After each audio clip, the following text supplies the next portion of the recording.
Most gardeners waste April. They stand at the window waiting for the weather to feel right, waiting for the soil to feel warm enough, waiting for some sign that it's finally time to start. And by the time they do, the season has already moved on without them. Their harvest in July and August will show it. But not yours. Not after today. There are 9 crops that need to be started right now, in April. Not next month. Not when it feels comfortable, right now.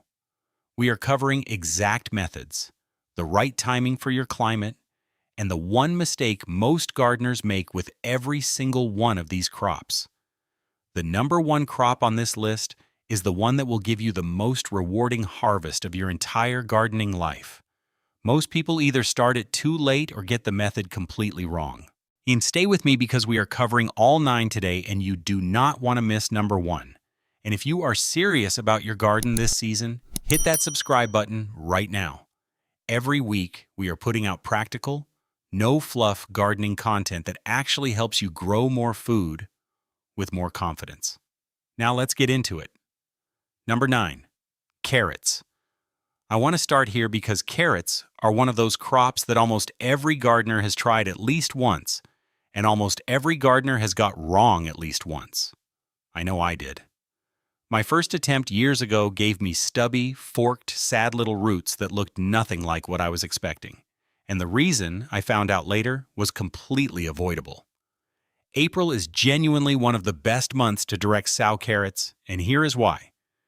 Carrots are a cool season crop. They germinate best when soil temperatures are sitting between 50 and 65 degrees.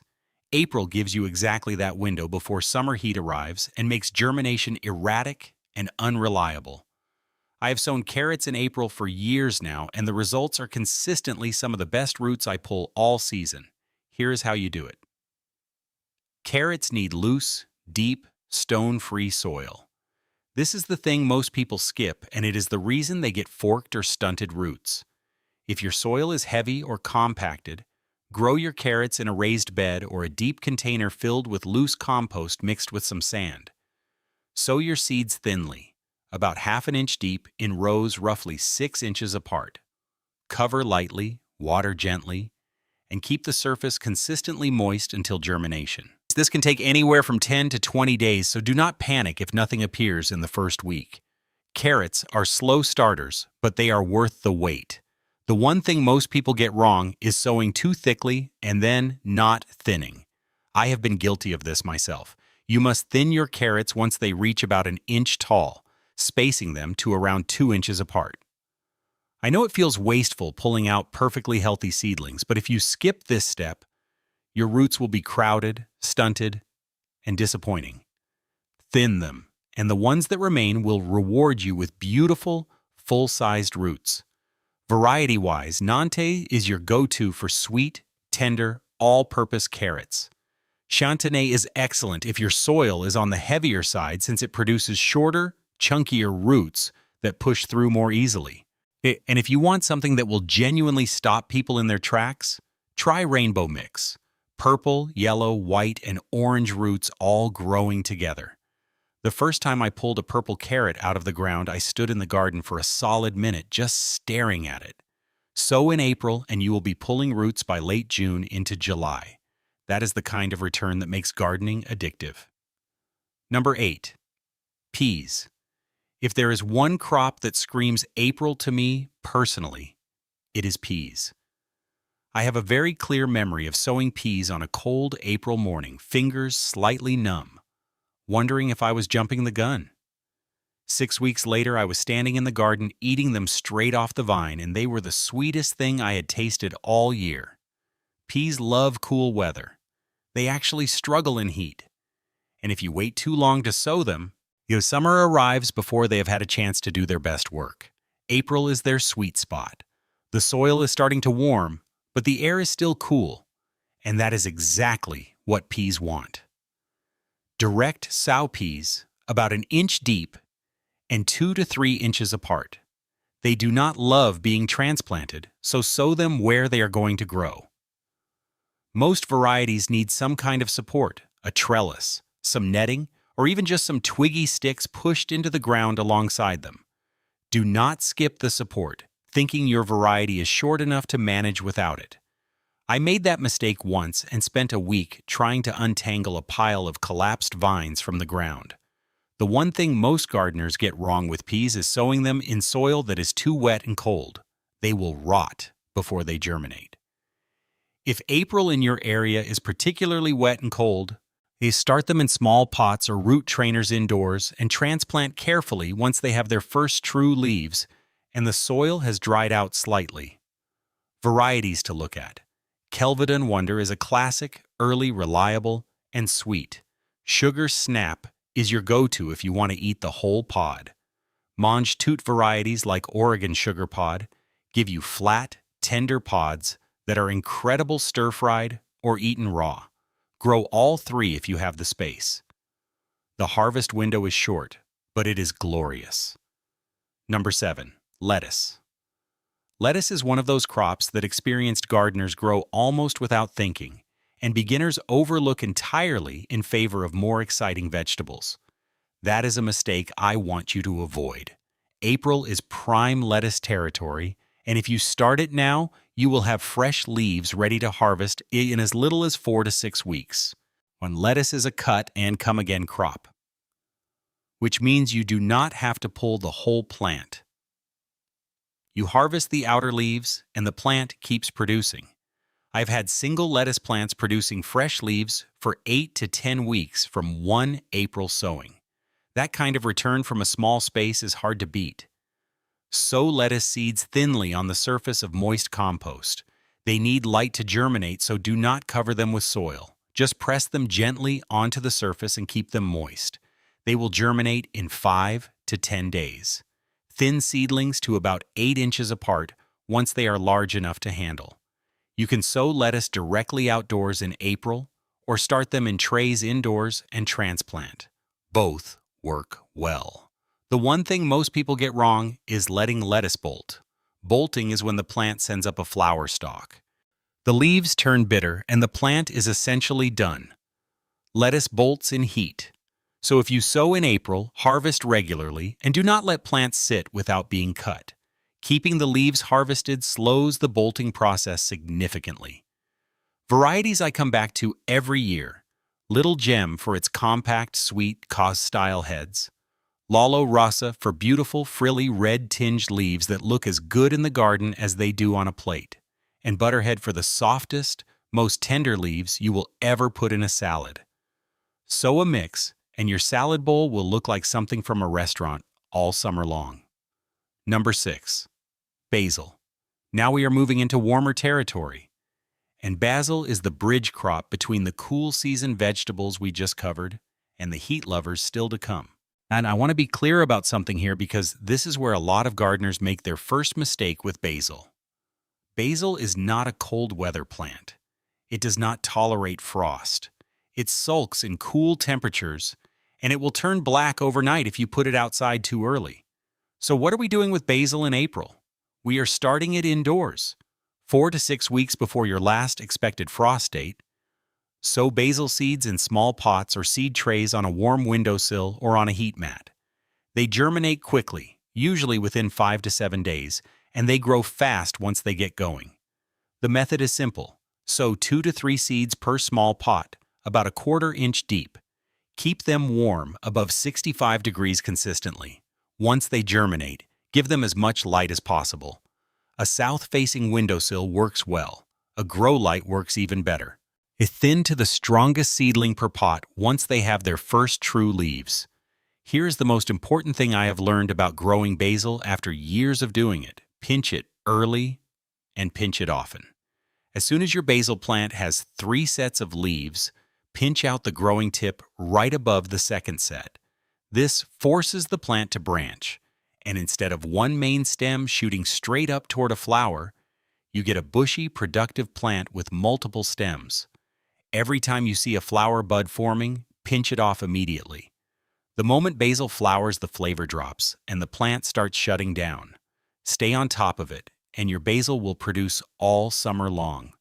Genovese is your classic large-leafed basil, the one you want for pesto and pasta. Thai basil has a slightly aniseed flavor and is incredible in Asian cooking. And lemon basil makes the most extraordinary teas and cocktails. Grow all three if you can. They will transform your cooking. Number 5. Pepper. I remember the first time I grew peppers from seed in April and harvested my own bell peppers in August. I stood in the kitchen slicing them open, and the smell alone made every hour of care completely worth it. Homegrown peppers have a depth of flavor that supermarket peppers simply cannot match, and April is exactly when you need to start them. Peppers are slow growers. They need a long season to get from seed to harvest, and that is why starting in April is not early. It is essential.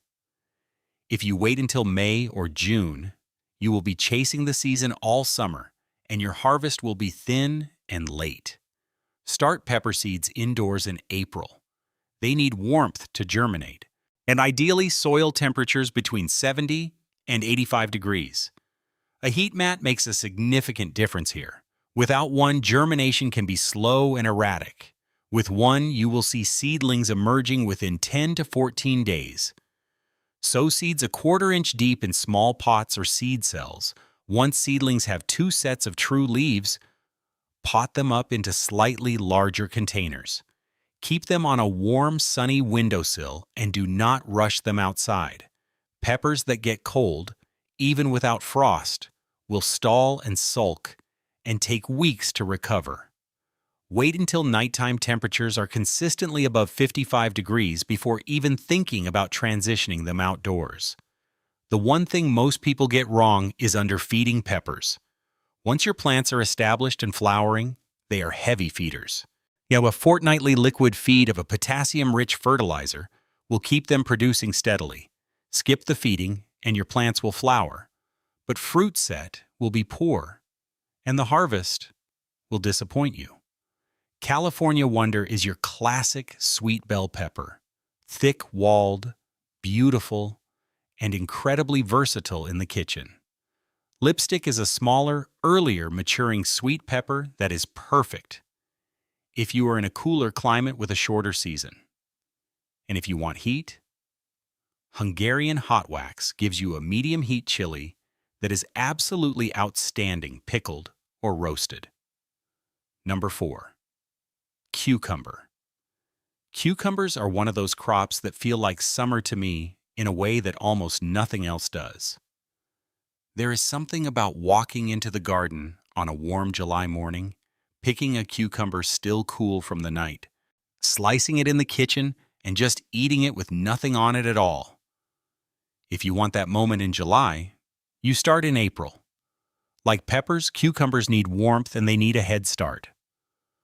Sow cucumber seeds indoors in April, about 3 to 4 weeks before your last frost date. Sow them on their side, half an inch deep, in small pots.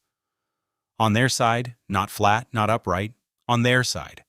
This prevents water from sitting on the seed and causing it to rot before it germinates. It sounds like a small detail. It is not a small detail. I started doing this years ago on the advice of an old grower I knew, and my germination rates went from patchy to nearly perfect overnight.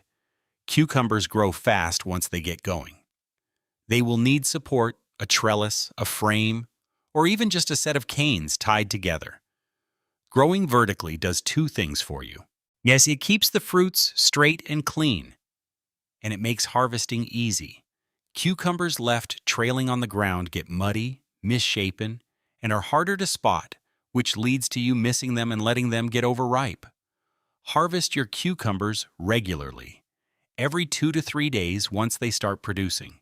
A cucumber left on the plant too long signals to the plant that it has successfully reproduced, and production slows dramatically. Keep harvesting, and the plant keeps producing. This is the single most important thing I can tell you about cucumbers. Marketmore is your reliable, classic, dark green, slicing cucumber. Crystal Apple is an unusual round, pale variety with an incredibly mild, sweet flavor that always surprises people who try it for the first time. And if you have limited space, A bush pickle is a compact variety that does beautifully in containers on a patio or balcony. Number 3. Zucchini. In some places, you call this zucchini. In others, it is a courgette. Same plant, same flavor, same extraordinary productivity. And productive is the word I want to dwell on for a moment, because nothing in my garden has ever produced as relentlessly as a well-grown zucchini plant in the height of summer. I once went away for 4 days and came back to find zucchinis the size of baseball bats hiding under the leaves. That is not an exaggeration. That is a Tuesday in August. Start zucchini seeds indoors in April, 2 to 3 weeks before your last frost date. Sow them on their side, just like cucumbers, half an inch deep in individual pots. They germinate quickly, within 5 to 7 days in warm conditions, and they grow fast. Do not start them too early. Zucchini that sits indoors for too long gets leggy and stressed, and never quite recovers its best potential. Plant outdoors once all frost risk has passed into a spot with full sun and rich, well-amended soil. Zucchini are heavy feeders. Dig in plenty of compost before planting and feed regularly through the season with a balanced fertilizer. Give each plant plenty of space, at least 3 feet in every direction. I know it looks like a lot when the plant is small, but by July you will understand why. The one thing most people get wrong with zucchini is letting fruits get too large before harvesting. The best zucchini, the ones with the finest flavor and texture, are harvested young at around 6 to 8 inches long. The giant ones that hide under the leaves are spectacular in their own way, but they are watery, seedy, and nowhere near as good to eat. Check your plants every single day once they start producing. Black Beauty is your classic dark green variety, reliable and delicious. Costata Romanesco is an Italian heirloom with incredible nutty flavor that is in a completely different league to supermarket zucchini. And if you want something different, try a yellow variety like Soleil. The color alone makes it worth growing. Number 2. Sweet potato. This is where the list starts to get really exciting, and I want you to pay close attention here because sweet potatoes are grown completely differently from regular potatoes. And most people who try them for the first time make the same fundamental mistake. They try to plant the whole sweet potato.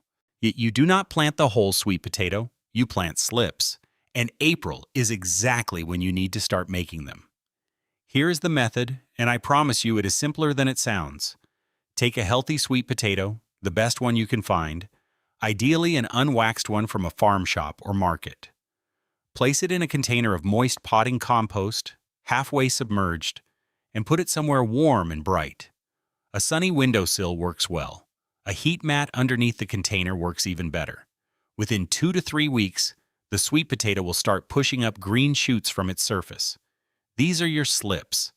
Once those shoots are 4 to 6 inches tall, twist them gently off the sweet potato. Do not cut them.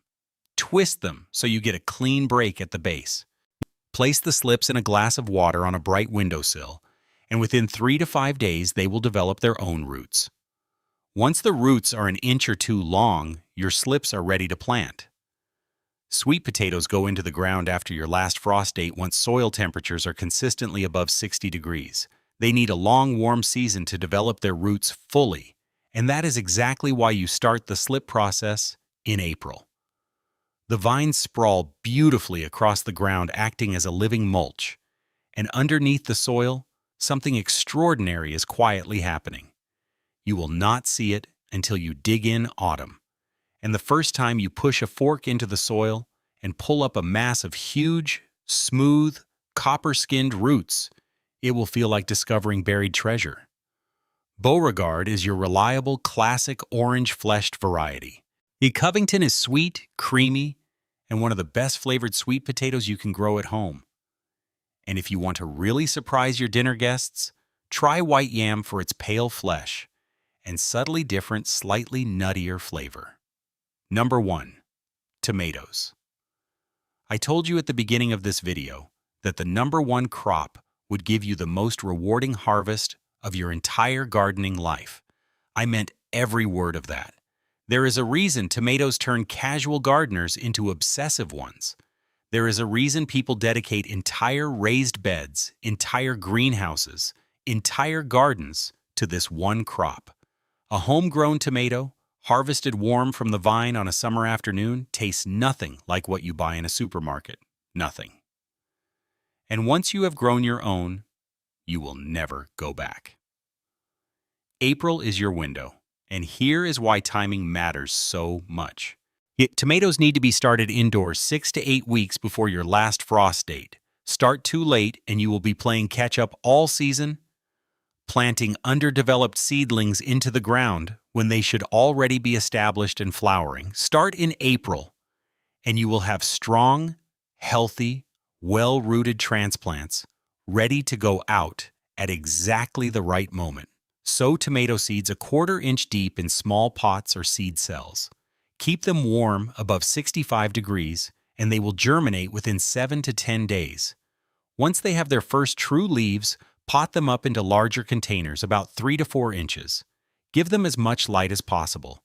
Leggy, pale seedlings that have been stretching toward a dim window are fighting a losing battle before they even get into the ground.